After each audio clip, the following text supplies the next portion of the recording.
Nung nakaraan nagpunta kami sa Binondo tapos tinikman namin yung isa sa talagang gusto kong matikman na Chinoy comfort food na sumisikat dito sa Binondo. Ito yung New Poheng Lumpia House na nasa iskinita ng Carabajal at walking distance lang dito sa Binondo Church. Mahilig talaga kasi ako sa lumpia, bata pa lang ako kasi yung mama ko masarap gumawa nito. Nag-order kami ng isa for 100 pesos at mag-share na lang kami ni mami kasi malaki naman yung serving. Umorder din kami ng pork maki soup na 90 pesos ang solo order. Dito na din kami kumain para habang mainit-init pa ay matikman na namin. Yung serving niya, isa lang busog ka na talaga. Tingin ko mga nasa 120 to 160 grams yung assorted ginisang gulay sa loob. Tapos masarap yung sauce niya na parang sauce din ng siopaw ang lasa.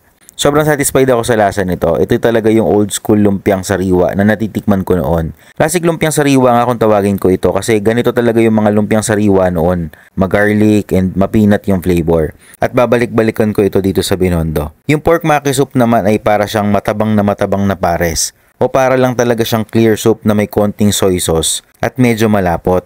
Ang pinakamit niya yung pork tenderloin na parang mas maraming taba. Tapos nilalagyan siya ng black vinegar. Okay naman siya pero baka hindi na ako umorder sa susunod kasi mas nagustuhan ko talaga yung lumpiang sariwa. Kayo, ano ang cravings niyo dito sa Binondo?